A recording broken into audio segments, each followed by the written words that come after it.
আমি যখন ৭ মাসের অন্তঃসত্ত্বা, তখন আমার প্রবাসী স্বামী কাজে ফেরার সময় রোড অ্যাক্সিডেন্টে মারা যায়। কথাই আছে না, সুখ সবার কপালে সয় না। আমি যখন ক্লাস 9-এ পড়ি, তখন লন্ডন প্রবাসী এক ছেলের সাথে আমার বিয়ে হয়।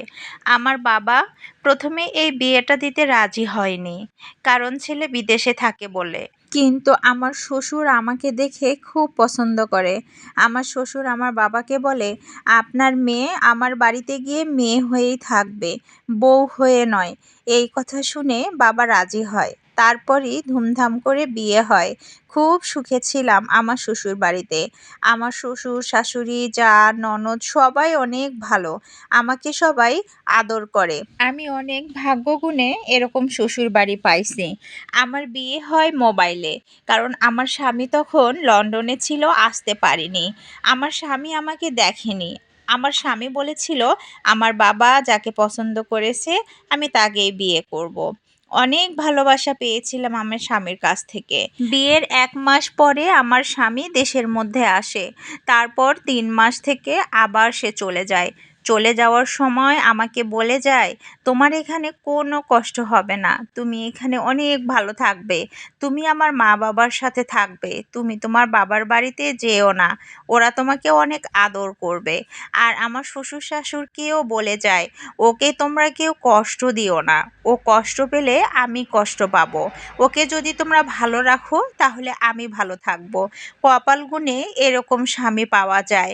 আমার কপাল অনেক ভালো ছিল বলেই আমি এরকম একটা ভালো স্বামী পেয়েছি। বিশ্বাস করেন, ও যখন চলে যাচ্ছিল তখন মনে হচ্ছিল এ দেহ থেকে প্রাণটাই যেন বের হয়ে যাচ্ছে।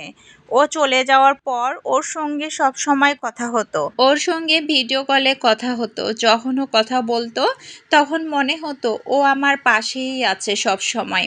আমার স্বামী যেখানে কাজ করতো তার বাড়ি থেকে একটু দূরে। প্রতিদিনের মতো সে আজকেও কাজে যায়। আমাকে বলে, আজকে আমার কাজের চাপ অনেক বেশি, তুমি রাতের মধ্যে খেয়ে ঘুমিয়ে পড়িও, আমি আর কথা বলবো না, কালকে সকালবেলা তোমাকে ফোন দিব। কে জানতো এটাই লাস্ট কথা, এটাই শেষবারের মতো কথা। আমার কেন জানি ফোনটা রাখতেই চাচ্ছিল না, কেন জানি বারবার কথা বলতেই মন চাচ্ছিল। তারপর ভাবলাম যে থাক, ও তো আমাকে সকালবেলায় ফোন দিতে চাইছে, তাহলে এখন আমি ঘুমিয়ে পড়ি। সকালবেলা যখন হলো ও আমাকে আর ফোন দিল না। আমার খুব টেনশন হচ্ছিল, ও কেন আমাকে ফোন দিচ্ছে না, কারণ ও প্রতি ঘন্টায় ঘন্টায় আমাকে ফোন দিত। সময়টা ঠিকই চলে যাচ্ছে, কিন্তু আমার কাছে আর ফোন আসতেছে না। কেন ফোন আসতেছে না? বারবার আমি ফোনটা চেক করতেছি, ও আমাকে কেন ফোন দিচ্ছে না।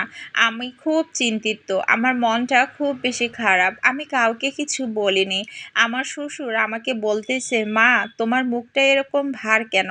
আমি তখন আমার শ্বশুরকে বললাম, বাবা আপনার ছেলে এখনো আমাকে ফোন দেয়নি। কেন যে ফোন দেয়নি? আমাকে বলেছিল কাজের চাপ বেশি, আমি তোমাকে সকালে ফোন দিব। কিন্তু সকাল শেষ হয়ে দুপুর হয়ে গেল, আমাকে এখনো ফোন দেয়নি। ওই সময় আমার শ্বশুরের কাছে একটা ফোন আসে। ফোনটা ছিল আমার চাচাতো দেবরের। আমার চাচাতো দেবরও ওখানে চাকরি করতো আমার হাজবেন্ডের সাথে। আমার হাজবেন্ড আমার শ্বশুরকে বলতেছে, চাচা আমি একটা কথা বলবো, কিভাবে বলবো আমি বুঝতেছি না। ভাইয়া কাজে গেছিল প্রতিদিনের মতোই, কিন্তু ফেরার পথে রোড অ্যাক্সিডেন্ট করে। আমি হাসপাতালে নিয়ে যাই, হাসপাতালে নিয়ে যাওয়ার পরে মারা যায়। আমার শ্বশুর এই কথা শুনে চিৎকার দিয়ে মোবাইলটা ফালাই দেয়। আমি তখন বলেছিলাম, আব্বা কি হয়েছে, আপনি এরকম করলেন কেন? তখন আমার শ্বশুর বলল, আমার ছেলে আর দুনিয়াতে নেই। তখন আমি আর বিশ্বাস করতে পারছিলাম না। তখন মনে হচ্ছিল এ কি হলো আমার। তখন আমি একটা চিৎকার দিয়ে সেন্সলেস হয়ে যাই। তারপরে আর কি হয় বলতে পারি না।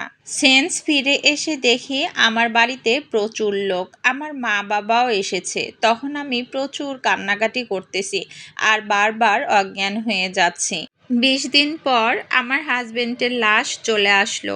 আমাকে কথা দিয়েছিল বাবু জন্মের আগেই সে দেশে আসবে। দেশে আসলো ফিরে ঠিকই, পায়ে হেঁটে নয়, কফিনে করে। এত ভালো স্বামী পেয়েও আমি সংসার করতে পারলাম না। আমার ভাগ্যটা কেন এমন হলো? আমার একটা মেয়ে হয়, মেয়েটার বয়স 4 বছর। আমাকে বলে, মা আমার বাবা কোথায়? আমি তখন বলি, মা তোমার বাবাকে আল্লাহ তাআলা খুব পছন্দ করেছে, যার কারণে আকাশে তাড়া করে রাখছে। আমার মেয়েটা অনেক ছোট, তো কিছুই বোঝে না। ও ভাবে সত্যি সত্যি, তাই সে আকাশের দিকে তাকিয়ে সবসময় বাবার অপেক্ষায় থাকে আর বলে, বাবা আমি তো তোমাকে কখনো দেখিনি, তুমিও আমাকে দেখোনি, তুমি কি আসবে না ওই আকাশ থেকে? আসলে একটা মর্মান্তিক স্টোরি। এই স্টোরিটা সুমি নামের এক আপু আমাকে পাঠিয়েছে, বলেছে এই স্টোরিটা যেন আমার ভিডিওতে বলি। এই স্টোরিটা যখন আমি পড়ি তখন আমার অনেক কান্না চলে আসে। হে আল্লাহ, তুমি তোমার সকল বান্দাকে ভালো রেখো, হেফাজতে রেখো।